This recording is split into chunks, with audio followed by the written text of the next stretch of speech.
عمرك فكرت قبل كده في سر الوجود أو سبب وجودك، في طبيعة الموجودات؟ أو يمكن تكون فكرت في معنى الأخلاق، ليه في جمال، ليه في قبح، خير، شر، وعدل؟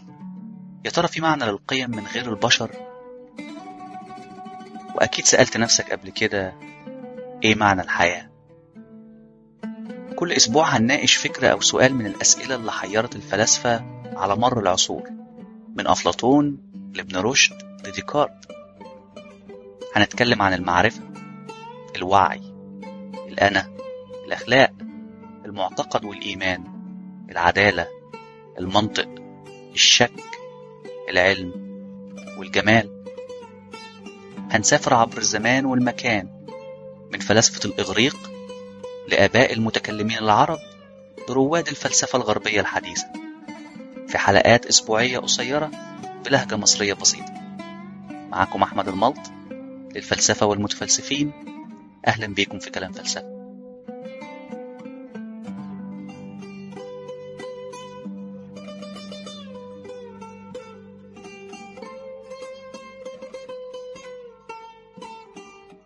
الحلقة الثامنة: إشكالية العقل والجسد. تخيل إنك مريض نفسي مصاب بعقدة نفسية من الطفولة. بالرغم من كونك شخص عبقري في الكمبيوتر، عقدك النفسية هتستولى عليك وتحولك لسفاح محترف، سفاح من نوع خاص بيستخدم عقله في تحقيق نزعاته المجنونة وأفكاره المريضة. هتبتدع أسلوب جديد في اختيار ضحاياك. هتختار ضحية وتسرق أجندة التليفونات بتاعتها، وتبدأ بقتل الأسماء اللي في الأجندة بالترتيب الأبجدي لحد ما توصل للضحية صاحبة الأجندة نفسها وتخلص عليها هي كمان. أسلوب جديد محدش فكر فيه غيرك في اختيار ضحاياه، هيرضي غرورك ويشبع رغباتك.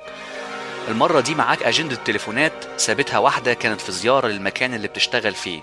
هتنسخ قائمة الأسماء وتبدأ من الأول. الساعة 1 بعد نص الليل والمطر شديد، لكنك لازم تقتل الضحية الأولى النهاردة. لازم تلتزم بجدول المواعيد اللي انت محدده بكل دقة. بتسوق بسرعة زي المجنون على الطريق السريع، عاوز توصل لهدفك الأول قبل ما يبقى في حد معاه في البيت. مساحات الإزاز بتتحرك بجنون قدامك، مش شايف الطريق كويس. أضواء باهتة في العتمة والضلمة. فجأة هتظهر المقطورة الضخمة قدامك من العدم. هتحاول تفاديها، لكن سرعة اتخاذ القرار خانتك المرة دي. هتخبط المقطورة من الجنب قبل ما العربية تنحرف بعنف على الطريق وتبدأ في عملية عدمية من الانقلاب. حاسس بالدم طعمه مالح في بقك وعظمك بينسحق بين كتلة الحديد. العربية سابت الطريق السريع وانقلبت من على الكوبري، هبوط لا نهائي قبل الاصطدام الأخير. والصمت والسكون هيملى المكان. هينقلك الإسعاف للمستشفى بعد ما يخلصوا جسمك المتدمر من بين الحيطان. الدكاترة بتجري في كل مكان بتحاول تنقذك من الموت. بيدخل جسمك في جهاز الأشعة المقطعي علشان يشوفوا تأثير الصدمة على مخك. البرق والرعد شديد، هيضرب بقوة محول الكهرباء الرئيسي في المستشفى. شحنة أضعاف الشحنة الطبيعية هتدخل جهاز الأشعة. هتكون مجال كهرومغناطيسي، وفي لحظة حرجة بين الحياة والموت عقلك هيتنقل من جسمك للكمبيوتر الرئيسي في المستشفى. كيانك، خبرتك، نفسك، كلك بدون جسمك هتصبح كيان افتراضي عايش جوه الكمبيوتر زي اي سوفت وير. هتبدأ تتأقلم مع طبيعة وجودك الجديدة. هتتنقل من كمبيوتر للتاني، مجرد شحنة كهربية وسط ملايين. من كمبيوتر لسويتش لحد ما توصل للكمبيوتر الأم المسيطر على شبكة المعلومات في البلد. ما زالت رغباتك المريضة مسيطرة عليك في الكيان الجديد ده. هتبدأ تستخدم إمكانياتك الجديدة عشان تنفذ عملية القتل اللي ما اكتملتش. هتجيب دليل التليفونات بتاع ضحيتك من على جهاز الكمبيوتر. هتبدأ تقتل الضحايا واحد ورا التاني. تتحكم في جهاز الميكروويف في بيت واحد فينفجر فيه. هتتحكم في الكهرباء في بيت واحد فهتصعقه. كل شيء سهل الوصول إليه، وكل شيء سهل التحكم فيه لأنك مسيطر على الكمبيوتر الرئيسي. هتقتل كتير قبل ما يكتشفوا وجودك الافتراضي. هيبدأوا يهاجموك على الكمبيوتر الأم عن طريق فيروس مصمم خصوصا لتدميرك، لكنك أسرع وأذكى منهم.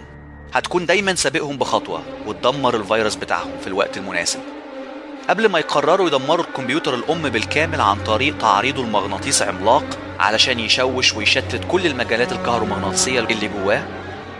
هتكتشف إن كيانك الافتراضي مش كفاية ومش هيحميك منهم. انت محتاج وسيلة تجسد بيها عقلك الافتراضي في الواقع المعاش علشان تقدر تحاربهم بنفس أدواتهم.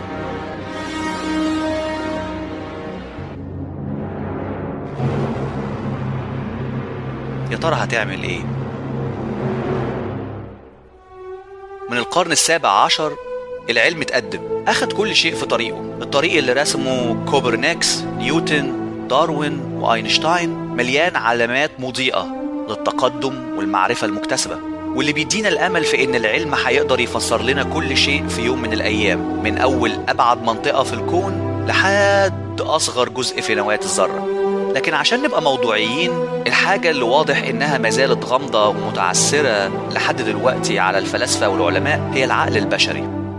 كلنا مدركين لإدراكنا، بمعنى إننا مدركين إن عندنا أفكار، مشاعر ورغبات شخصية خاصة بينا. إحنا مركز العالم وكل شيء بيدور حوالينا، كل شيء بيبدو وكأنه مصمم لخدمتنا أو دايما في مبرر بيخدم أفكارنا ومشاعرنا. لكن على النقيض العلم محايد، موضوعي، بينتصر للبحث الدقيق وبيتجنب الأفكار الشخصية أو الانحيازية. طيب إزاي شيء غريب من غير وجود مادي زي الوعي consciousness ممكن نستوعبه أو نفهمه في عالم مادي كل شيء فيه بيكتشف ويفسر دلوقتي بالطريقة العلمية؟ إزاي نقدر نفسر الظواهر العقلية عن طريق الحالات المادية للجسم؟ الأسئلة دي وغيرها حول فكرة العقل بتكون إشكالية العقل والجسد اللي نقدر نعتبرها بكل ثقة أكتر المشاكل الفلسفية صعوبة. زي ما الإبستمولوجي كانت فلسفة المعرفة، فلسفة العقل The Philosophy of Mind فرع من فروع الفلسفة بيهتم بدراسة ماهية العقل وطبيعته. الفيلسوف الفرنسي رينيه ديكارت في القرن ال17 عمل تأثير كبير ما زال صداه موجود في الفلسفة الغربية الحديثة لحد النهاردة. رينيه ديكارت لجأ للثقة في عقله كوسيلة للتأكد من وجوده الشخصي، واللي قاده إنه يرفع العقل لدرجة عالية بالمقارنة مع أي شيء تاني خارج العقل ده. ارجع لحلقة الأنا اتكلمنا فيها عن أفكار ديكارت باستفاضة.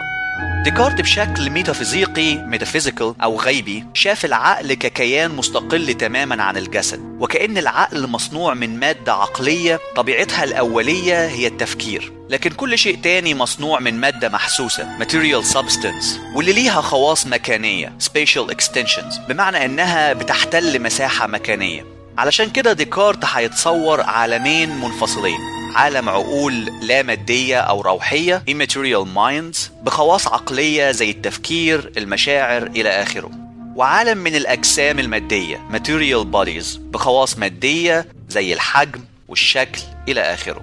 النظرية الفلسفية دي اللي شكلت العلاقة بين العقل والمادة واللي معروفة بمثنوية المادة substance dualism هي نفسها اللي قادت الفيلسوف الإنجليزي جيلبرت ريلي يسخر منها بطرحه عقيدة شبح في الآلة The Ghost in the Machine. في كتابه مفهوم العقل The Concept of Mind سنة 1949 جيلبرت ريلي هيجادل إن مثنوية ديكارت عن العقل والمادة معتمدة على خطأ تصنيفي categorical mistake. تخيل إن في زائر راح جامعة القاهرة، شاف كل مبانيها، معالمها ومكتباتها، كل شيء بيكون جامعة القاهرة، لكنه اشتكى في آخر الزيارة إنه ما شافش الجامعة نفسها. الزائر نسب بالخطأ كل من الجامعة والمباني المكونة ليها لنفس التصنيف الوجودي، علشان كده أخطأ في فهم العلاقة بينهم. في نظر ريلي ديكارت ارتكب نفس الخطأ في فهم العلاقة بين العقل والجسد، لأنه أخطأ في فهم التصنيف الوجودي ليهم، معتبر إنهم من مواد مختلفة تماما. من الفكرة المثنوية دي عن العقل والجسد ريلي هيطرح الصورة الهزلية بتاعة الشبح في الآلة اللي فيها العقل اللامادي أو الروح ممثل في الشبح بشكل ما عايش جوه الجسد المادي أو الآلة بيتحكم فيها عن طريق المحركات والزراير.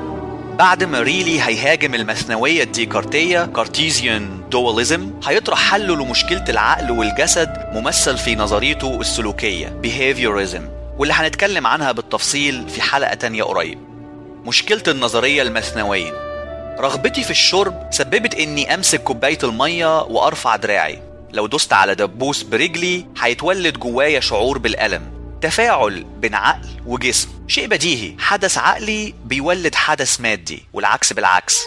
ما تستعجلش، لأن نفس الفكرة البديهية البسيطة دي بترمي بظلال الشك على النظرية الديكارتية من الأساس. واحد من المبادئ العلمية الأساسية بيقول إن أي حدث مادي بيستدعي مسبب مادي، لكننا بفصل العقل والجسد عن بعض وتصنيفهم من مواد مختلفة أصبح الاتصال ما بينهم مستحيل طبقا للطريقة العلمية. ديكارت نفسه أدرك المشكلة دي وقتها، وأدرك إن علشان نظريته تكون صحيحة لابد إن يكون في تدخل ميتافيزيقي أو إلهي، يعني علشان العلاقة السببية دي تتم، بمعنى إن العقل يسبب أحداث مادية، لازم موجود غيبي زي ربنا يتدخل علشان الحدث ده يحصل.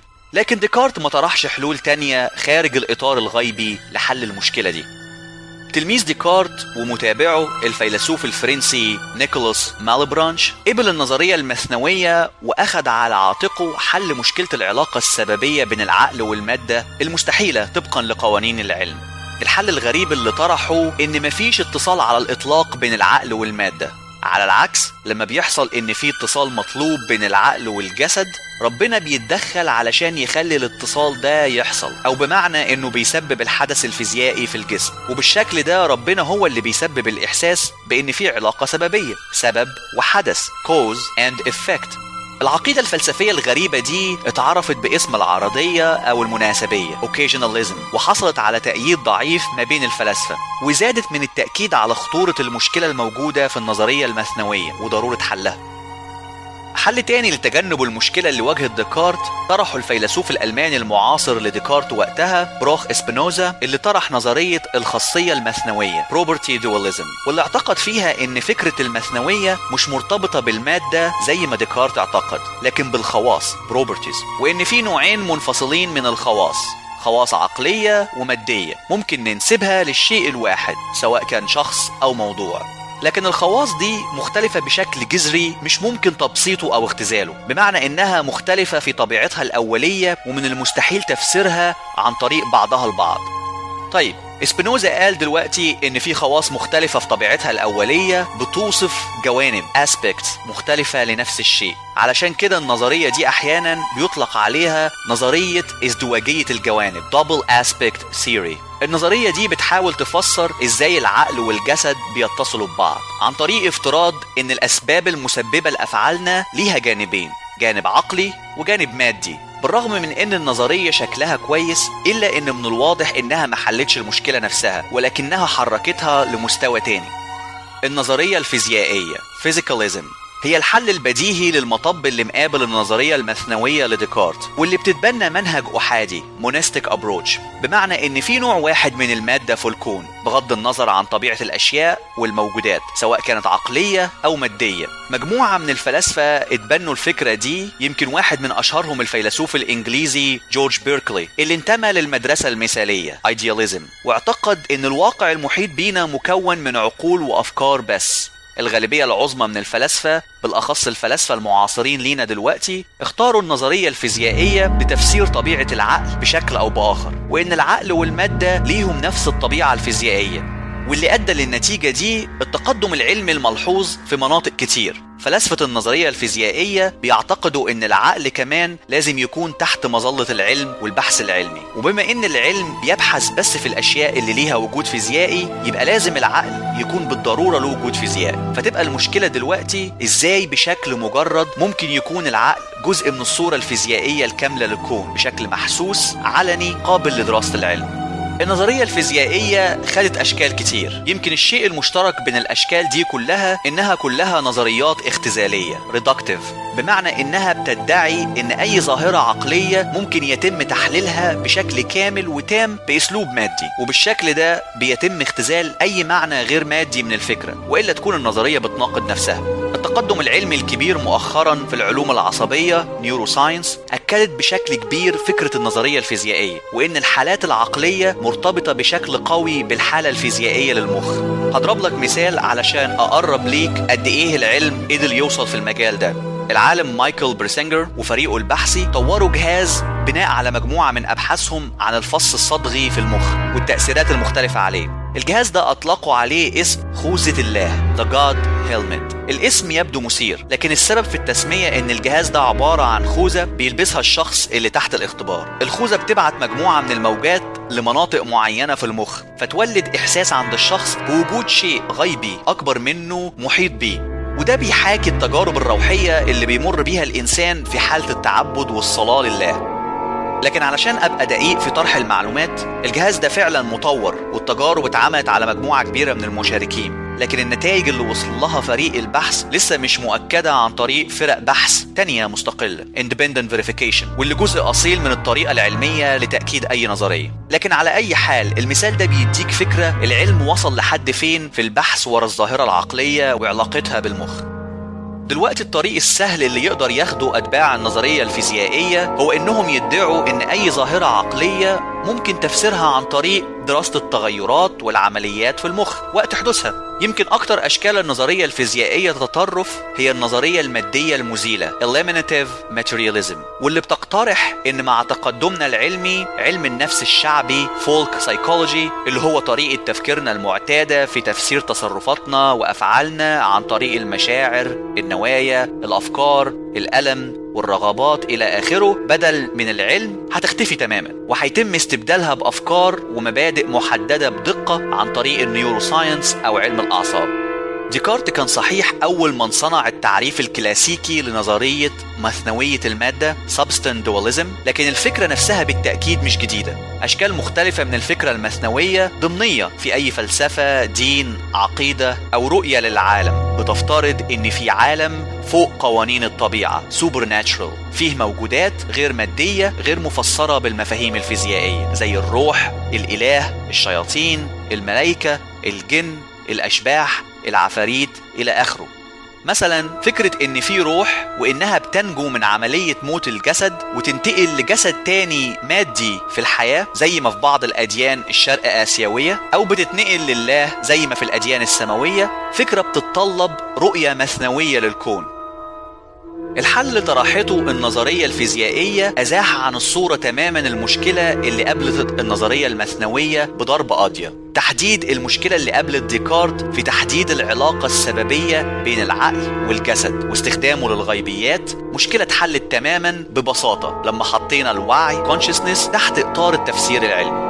لكن أكيد زي ما توقعت، النقد الموجه للنظرية الفيزيائية بيدعي إنها تجاهلت الطبيعة الذاتية subjective nature لتجربة الوعي أو الإدراك، وأتباع النظرية الفيزيائية أعماهم النجاح اللي اتحقق على المستوى المادي عن طريق العلم، لكن الثمن من وجهة نظر نقاد النظرية هيكون كبير.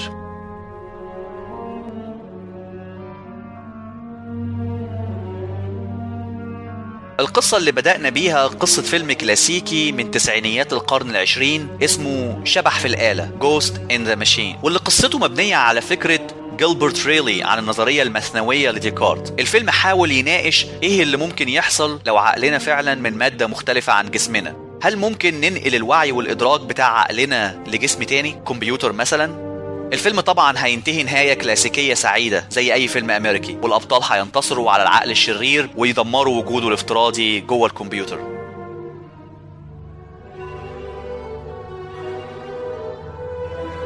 ودلوقتي غمض عينك، اسمع صوت أفكارك. يا ترى الأفكار دي صدى شيء تاني غير مخك، ولا مجرد أزيز الموجات اللي بتتنقل بين خلايا مخك العصبية؟ يا ترى فعلا في شيء تاني جواك غير جسمك، عقلك، روحك، أو يمكن وعيك؟ ولو إجابتك كانت أيوة، طب إزاي نقدر نفسر العلاقة بين الشيء الغير مادي ده وأفعالك المادية؟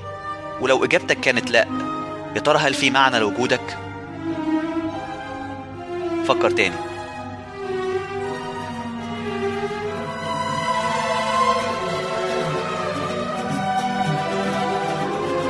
في الحلقة الجاية هتكون وطواط، حياتك الضلمة، بتنام طول النهار وتعيش الليل تصطاد ضحاياك، نظرك ضعيف، بتشوف العالم من خلال انعكاسات الموجات الفوق صوتية العالية اللي بتبثها عشان تكتشف البيئة المحيطة بيك. يا ترى الحياة شكلها ايه كخفاش؟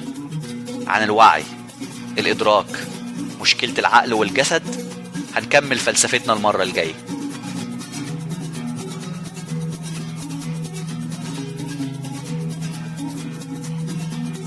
من دلوقتي للحلقة الجاية عيش الحياة فلسفة.